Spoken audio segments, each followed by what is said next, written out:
ಇದೇ ಬರ್ಬೇಕಷ್ಟೇ ಬಗ್ಗೆ ಹಾಗೇ ರೀ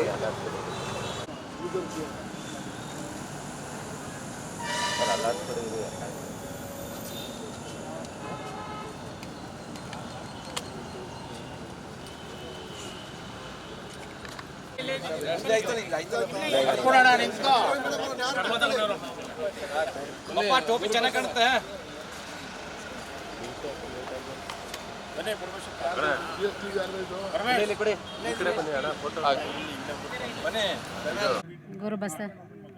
ಓಂ ಶ್ರೀ ಗುರು ಬಸವಲಿಂಗಾಯ ನಮಃ.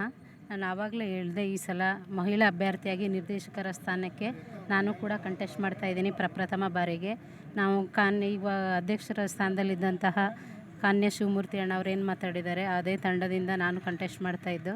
ಅವ್ರೇನು ಸಮಾಜದ ಏಳಿಗೆಗಾಗಿ ಏನೇನು ಹಂತವಾಗಿ ನಾವು ಏನು ಮಾಡಬೇಕು ಅಂತ ಆಲೋಚನೆ ಮಾಡಿದ್ದಾರೆ. ಅದೇ ನಿಟ್ಟಿನಲ್ಲೂ ಸಹ ನಮ್ಮ ತಂಡ ಏನಾದರೂ ಯಶಸ್ವಿಯಾಗಿ ಎಲ್ಲ ಜನಗಳ ಆಶೀರ್ವಾದದಿಂದ ಬಂದರೆ ನಾವು ಕೂಡ ನಮ್ಮ ಸಮಾಜದ ಎಲ್ಲ ರೀತಿಯ ಮಾರ್ಗದರ್ಶಕರ ಒಂದು ಸಹಾಯದಿಂದ ಏನು ಮಾಡಬೇಕು ಎಲ್ಲ ಕೆಲಸಗಳನ್ನ ಮಾಡ್ತೀವಿ ಅಂತ ಹೇಳ್ತಾ ತಮ್ಮೆಲ್ಲರ ಆಶೀರ್ವಾದ ನಮ್ಮ ಮೇಲಿರಲಿ ಅಂತ ಈ ಮೂಲಕ ಕೇಳ್ಕೊತೇನೆ. ನಾವು ಸದ್ಯಕ್ಕೆ 3 ಜನ ಇದ್ದೇವೆ. 5 ಜನ ಇದ್ದೇವೆ. ಪ್ರತಿಧ್ವನಿ ಪ್ರಸಾದ್ ಅವರು ಸಮಾಜಮುಖವಾಗಿ ಹಲವು ವರ್ಷಗಳಿಂದ ಇದ್ದಾರೆ. ಆ ನಿಟ್ಟಿನಲ್ಲಿ ಏನಾದರೂ ನಿಮ್ಗೇನಾದರೂ ಪ್ಲಸ್ ಪಾಯಿಂಟ್ ಆಗುತ್ತೆ ಹೇಗೆ? ನಾನು ವೃತ್ತಿಯಲ್ಲಿ KR ಆಸ್ಪತ್ರೆಯಲ್ಲಿ ಇನ್ಚಾರ್ಜ್ ಸ್ಟಾಫ್ ನರ್ಸ್ ಆಗಿ ಕೆಲಸ ಮಾಡ್ತಾ ಇದ್ದೇನೆ. ಇದೇ ಮೊದಲ ಬಾರಿಗೆ ನಿರ್ದೇಶಕರ ಮಹಿಳಾ ಅಭ್ಯರ್ಥಿಯಾಗಿ ಮಾಡ್ತಾಯಿದ್ದೀನಿ. ಸಮಾಜಮುಖಿ ಕೆಲಸ ಅಂತ ಬಂದಾಗ ಈಗ ಅವ್ರು ಮಾಡಿದ್ರೆ ಅದೇ ಎಫೆಕ್ಟು ಮೇ ಬಿ ನಮಗೂ ಎಲ್ಲರೂ ಈಗ ಒಂದು ದೊಡ್ಡ ಲೆವೆಲಲ್ಲಿ ಹೋದರೂ CM ಆದರೂ ಅಷ್ಟೇ, PM ಆದರೂ ಅಷ್ಟೇ, ತಾಲೂಕು ವೈಸಲ್ಲಾದರೂ ಅಷ್ಟೇ. ಈಗ ಅವರು ಮನೆಯವರು ಅಂತ ಬಂದರೆ ಏನಾದರೂ ಅದು ಪ್ರಭಾವ ಬೀರುತ್ತೆ. ಆ ನಿಟ್ಟಿನಲ್ಲಿ ನಮಗೂ ಸಹ ಏನಾದರೂ ಉಪಯೋಗ ಆದರೆ ಅದು ಖಂಡಿತ ಆಗುತ್ತೆ. ಕ್ರಮ ಸಂಖ್ಯೆ 5. Thank you.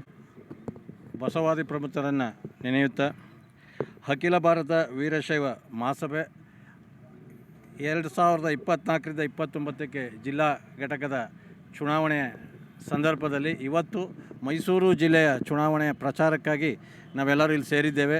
2024ರಿಂದ 24 ಚುನಾವಣೆಯಲ್ಲಿ ನಾವೆಲ್ಲರೂ ಅಧ್ಯಕ್ಷರು ಮತ್ತು ಕಾರ್ಯ ಸಮಿತಿ ಸದಸ್ಯರಾಗಿ ಇಲ್ಲಿ ಸೇರಿ ಇವತ್ತು ಮಾಲಾರ್ಪಣೆ ಮಾಡಿ ಪ್ರಚಾರವನ್ನು ಪ್ರಾರಂಭಿಸ್ತಾ ಇದ್ದೇವೆ. ಅಖಿಲ ಭಾರತ ವೀರಶೈವ ಮಹಾಸಭೆಗೆ ಈಗಾಗಲೇ ವಿವರವಾಗಿ ಚಂದ್ರು ಅವರು ಹೇಳಿದ್ದಾರೆ. ಕಳೆದ 5 ವರ್ಷಗಳಿಂದ ನಾನು ಅಧ್ಯಕ್ಷನಾಗಿದ್ದೆ.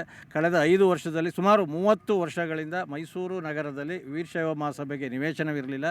ಕಳೆದ ಸಾರಿ ಮೂಡಾದಿಂದ 145/140 ನಿವೇಶನವು ಮಂಜೂರಾಗಿದೆ. ಆ ನಿವೇಶನದಲ್ಲಿ ನಾವು ಒಂದು ಭವನವನ್ನು ಕಟ್ಟಿ ಅಲ್ಲಿ ಒಂದು ಇದನ್ನ ಗ್ರೌಂಡ್ನ ಕಮರ್ಷಿಯಲ್ ಮಾಡಿ ಮೇಲ್ಗಡೆ KS IAS ಕೋಚಿಂಗ್ ಸೆಂಟರ್ನ ಮಾಡಬೇಕು ಅಂತ ಇದ್ದೇವೆ. ಹಾಗೂ ವಿದ್ಯಾರ್ಥಿಗಳಿಗೆ ವಿದ್ಯಾರ್ಥಿ ನಿಲಯ ಮಾಡಬೇಕು ಅಂತ ಇದ್ದೇವೆ.